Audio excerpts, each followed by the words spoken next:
এই পরিপ্রেক্ষিত স্মরণে রেখে আমরা ভগবান রামকৃষ্ণ নির্দেশিত মার্গের আলোচনা করতে পারি। অবশ্য রামকৃষ্ণ বুদ্ধের মতো সুনির্দিষ্টভাবে আর্যসত্য চতুষ্টয় বা অষ্টাঙ্গিক মার্গ হিসাবে কোনো উপদেশ দেননি। তিনি বারংবার একটি মার্গকে এবং একটি লক্ষ্যকে নির্দেশ করেছেন, তা হল ঈশ্বর ব্যাকুলতা এবং ঈশ্বর লাভ। ব্যাকুলতা উপায়, ঈশ্বর লাভ উপেয়।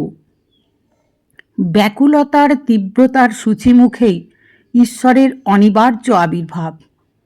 এই ব্যাকুলতার অপর পৃষ্ঠে রামকৃষ্ণ স্থাপন করতেন সত্যের প্রতি আঁটকে, বলতেন সত্য হলো কলির তপস্যা।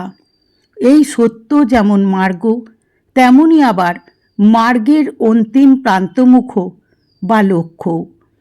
তার মতে সত্যই ঈশ্বর, ঈশ্বরই সত্য। এই কথা অবশ্য পৃথিবীর সকল ধর্মের শাস্ত্র এবং আচার্যগণেরা বলেছেন। বস্তুত ঈশ্বরের সর্বশ্রেষ্ঠ এবং সর্বগ্রাহ্য অভিধা সত্যই। মানব ভাষায় ঈশ্বরের সর্বোচ্চ বাচক শব্দ সত্যই।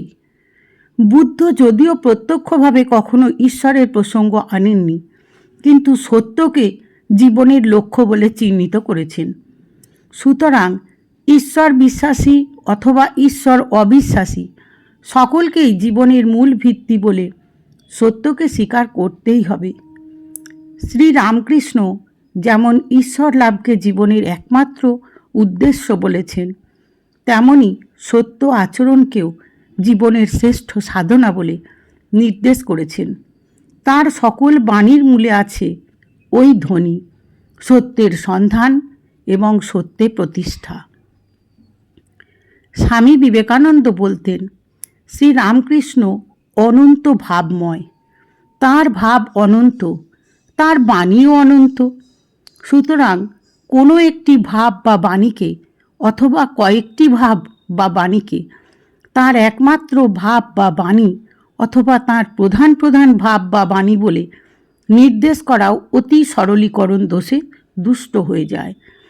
স্বামী বিবেকানন্দ বলতেন, শ্রী রামকৃষ্ণের আবির্ভাব সন্ন্যাসী সংসারী, উচ্চ নীচ, নারী পুরুষ, ধনী নির্ধন, সৎ অসৎ সকলের উত্তোলনের জন্য। তাঁর দায় সকলকে সত্য এবং ঈশ্বরের পথে পরিচালনা এবং সকলকে সত্য ও ঈশ্বর লাভে সমর্থ করার জন্য। তাঁর অনন্ত আলিঙ্গন সকলের প্রতি সর্বদেশে সর্বকালে সমভাবে প্রসারিত। কোনো নির্দিষ্ট ছকের মধ্যে তাঁর ওই উত্তোলন এবং পরিচালনা প্রণালী গণ্ডিবদ্ধ নয়।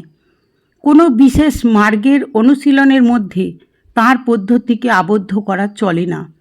তবুও আমাদের সুবিধার জন্য আমরা তাঁর অনন্ত ভাবরাশি ও অগণিত উপদেশ থেকে মাত্র 8টিকে নির্বাচন করেছি, যাতে আমরা তাঁর অসীম ভাবরাশি ও অনন্ত জীবনের ব্যঞ্জনাকে কিঞ্চিত ধারণা করতে পারি। আজ এই পর্যন্তই থাক, আবার কালকে ভূমিকা শেষ করে দেব। খুব ভালো লাগবে আশা করি সকলের। জয় শ্রী রামকৃষ্ণের চরণে প্রণাম।